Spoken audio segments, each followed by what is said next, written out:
Welcome back everyone to another incredible deep dive into the world of unbelievable talent, jaw-dropping performances, and moments so intense they nearly stopped the hearts of the judges.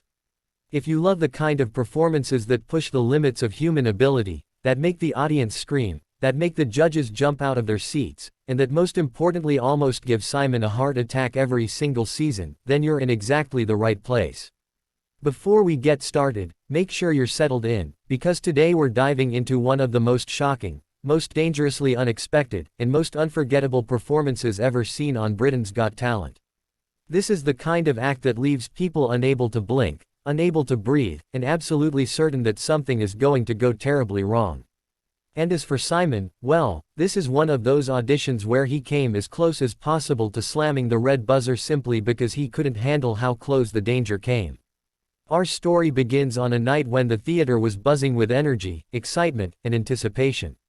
The entire crowd was seated in that perfect moment of silence right before the next act is introduced. The judges were shifting in their seats, adjusting their microphones, and the tension in the air felt almost electric.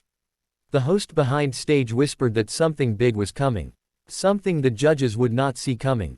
And something that would leave Simon gripping the edge of the desk so tightly his knuckles would turn white. Onto the stage walked a duo unlike anything the audience expected. They weren't dressed in simple costumes or elegant performance outfits.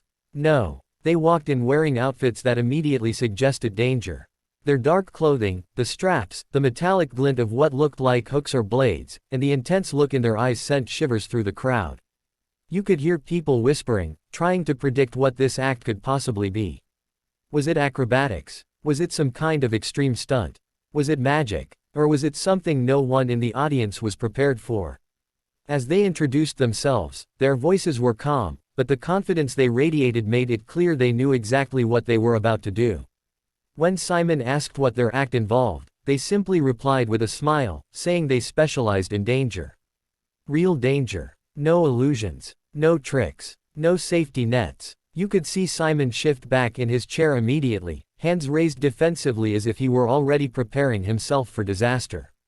Amanda gave a nervous laugh, Alicia leaned forward with wide eyes, and Bruno already had both hands on his chest like he was preparing for CPR.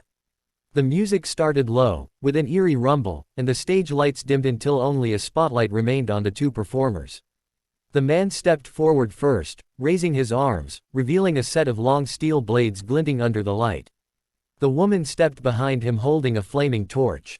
Yes, flaming. And when the audience saw fire combined with blades, the screams began. You could hear people gasping, clapping their hands over their mouths. And the judges, they froze. Then the act began. The woman lifted the torch and set the tip of one of the steel blades on fire. The entire metal began glowing as the flames raced across it. The man then balanced the burning blade across his shoulders, and with a slow, controlled motion, began bending backward until the blade was suspended just inches above his face. Simon leaned forward, eyes wide, mouthing the words "no, no, no."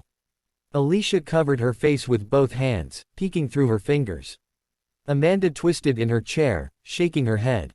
And Bruno began shouting at the stage, begging them to stop even though he knew they wouldn't. The man kept bending further and further, and the entire audience held its breath.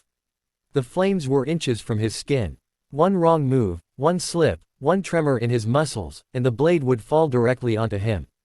Then, with a movement so sudden the audience screamed, he straightened rapidly and flipped the burning blade into the air. It spun like a ring of fire above him before landing perfectly in his hands. The crowd erupted into a mixture of applause and terrified shrieks. Simon slammed both hands onto the desk and let out a breath he didn't even realize he was holding. But that was only the beginning. The duo then moved to the center of the stage where a tall structure was revealed. It looked like a steel tower with hooks hanging from the top and a platform at the bottom. The woman climbed the structure first, hooking what appeared to be straps around her wrists. The man stayed below, his arms outstretched. As the music intensified, she suddenly threw herself off the edge of the tower, swinging down at full speed. The crowd screamed. The judges jumped. Even the camera crew jolted. She swung so low that her hair skimmed the stage floor, but her momentum carried her back up. She spun, twisted, and then let go entirely. For a split second, she was suspended in the air with nothing supporting her. The audience gasped. Simon's jaw dropped. And right before she collided with the ground, the man caught her midair, spinning with her weight and landing on one knee like a superhero. The applause was instant and deafening, but Simon remained frozen, staring with disbelief. He shook his head slowly, muttering something that the microphone didn't fully catch but sounded suspiciously like "I'm going to need a doctor after this." The next part of the performance involved something even more extreme. The man lifted a set of razor-sharp spears, positioning them around a spinning wheel. The woman climbed onto the wheel, strapping herself onto it tightly. The audience began murmuring, knowing exactly what was coming. The spinning wheel began to rotate. Slowly at first, then faster, and faster, until she was spinning like a human vortex. The man stood several feet away, each spear glinting ominously under the stage lights. If Simon was worried before, now he was terrified. His hand hovered over the buzzer, not because he wanted to buzz them, but because he wasn't sure he could handle watching. Bruno shouted no every few seconds. Amanda yelled "Oh my God" repeatedly. Alicia waved her arms, trying to signal them to be careful. But the performance continued. The man raised the first spear and threw it forward. The audience screamed. The spear hit the spinning wheel, lodging itself between her arm and torso by a fraction of an inch. The woman didn't flinch. The wheel kept spinning, faster and faster. Simon screamed stop, but no one could hear him through the noise of the crowd. The second spear was thrown. Then the third. Each one landed impossibly close. And then came the moment that nearly stopped Simon's heart entirely. The man lifted the final spear, not only the longest but also the sharpest. He aimed carefully. The wheel spun at full speed. The judges leaned forward, unable to look away. The audience fell completely silent. For a moment, time seemed to slow. He threw the spear. A sharp whistle cut the air as the weapon shot forward. It struck the wheel with a loud metallic sound, landing directly between her legs, missing her body by less than an inch. The entire audience exploded into screams. Simon pushed his chair back so quickly it nearly toppled. His expression looked like someone had just pulled a prank on him involving live electricity. Alicia stood up and clapped a hand over her mouth.